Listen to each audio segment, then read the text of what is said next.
From the fall of the Roman Empire to Mao's Cultural Revolution to FDR's insane and cronyist New Deal, central planning has been shown to be both immoral and economically disastrous. But politicians measure success differently than we do.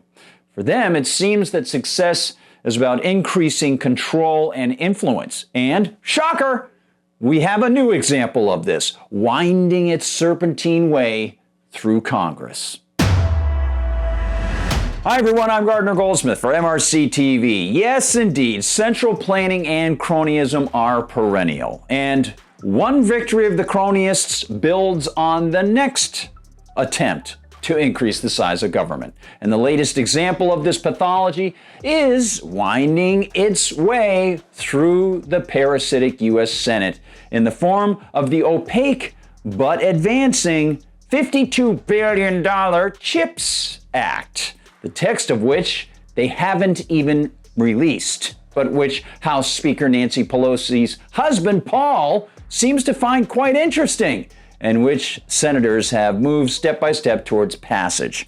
As Larry Raymer reported Wednesday for Investor Place via MSN, quote, "The Senate voted 64-34 to move the legislation known as the CHIPS," get this, Creating Helpful Incentives to Produce Semiconductors for America Act, forward in the coming days. The bill will have to be voted on multiple additional times by both houses of Congress. Yes, it's called CHIPS.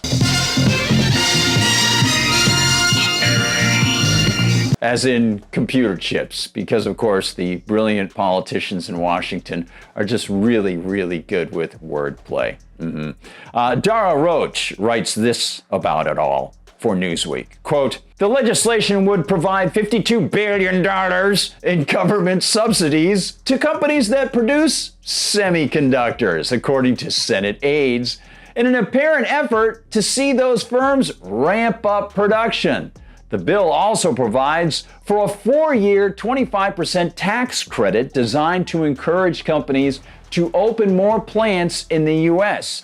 That tax credit has an estimated value of $24 billion. Yeah, who says there isn't a Santa Claus, right? Now, while the tax credit can be separated from the immorality of this subsidy package, of course, after all, a tax credit is just a pause on tax theft, it's worth mentioning that politicians often use tax codes to manipulate those they tax or they don't tax in order to steer social behavior towards politically preferred ends. Oh, so classy. And of course, that's just the start, for this CHIPS scheme epitomizes the millennia-old conceit of central planners. This cash-filled political piñata also contains an amendment introduced by none other than New York Senator Chuck Charmer Schumer, the Democrat. It's an amendment that hands even more cash to the federal government itself, bringing the grand total of this monstrosity to $250 billion. Billions? Which fits the evolution of most spending bills. Because, of course, if a senator previously opposed the CHIPS bill, this latest permutation that Chuck has added could shovel a couple billion to his or her favorite federal agency, which in turn will shower that cash on some program or state nail that the politicians say needs hammering. Of course, this is mostly unconstitutional spending done in ways that the politicians know will win over their adversaries, and of course will win over more local special interests, and of course, which in the end always increases the size and burden of the bureaucracy.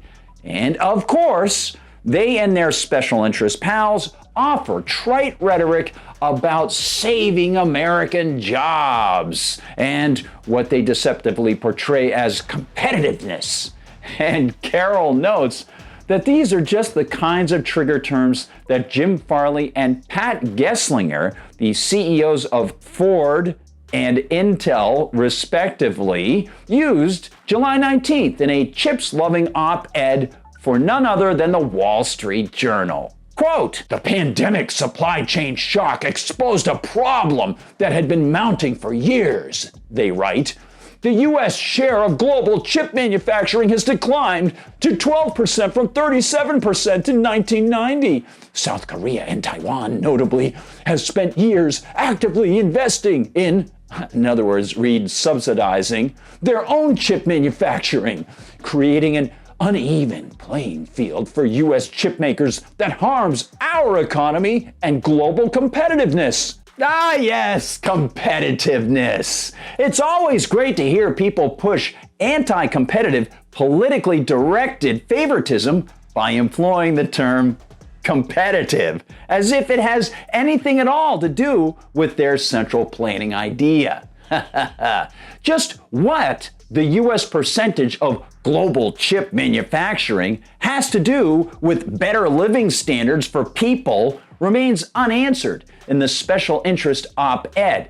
Essentially, it's the argument of the seen versus the unseen, as explained by 19th century French economist Frédéric Bastiat. Politicians might pick a certain industry, compare it to a similar industry elsewhere, and claim a disparity that needs repair through redirecting consumer spending via political means towards the lacking native industry. But that's an improper so-called measurement and action.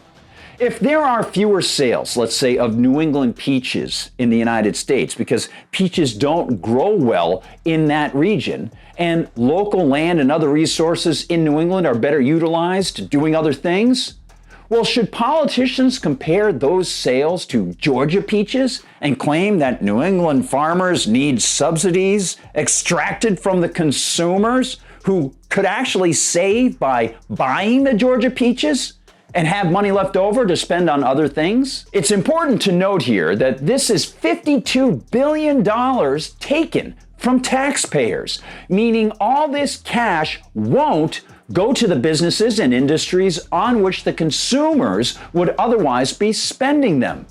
It's a reallocation of wealth, mandating spending via a bloated government rather than letting it flow where the free market guides. Of course, internationally, government-imposed lockdowns, regulations, and inflated money stock all have contributed to this chip problem.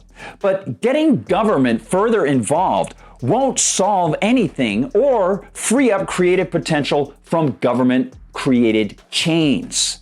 It steers consumer money where consumers wouldn't have placed their cash in the first place.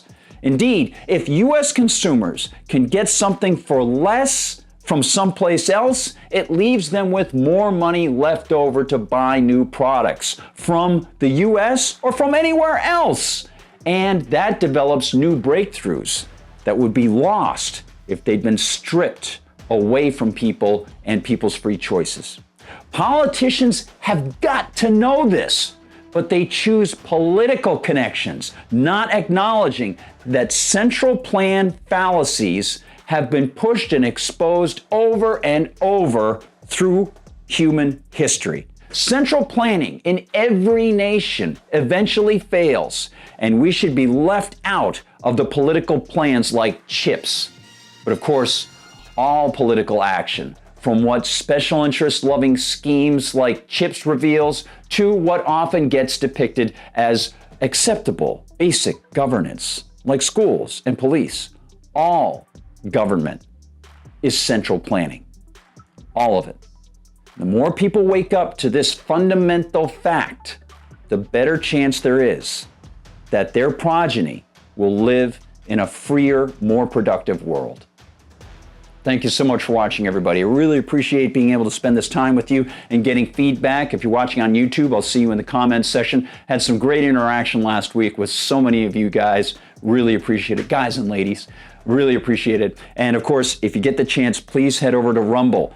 Hit the plus, pop us up a little higher in the algorithms, and we'll see you there. Please subscribe there because they don't censor us. I try to mention it in each video. I'm on Twitter at Gard Goldsmith, and I'm on Gab at Gardner Goldsmith.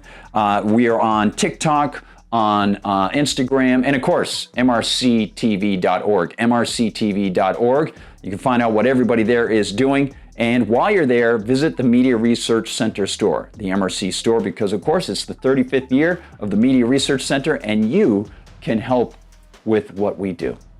Thanks so much for watching, everybody. Be seeing you.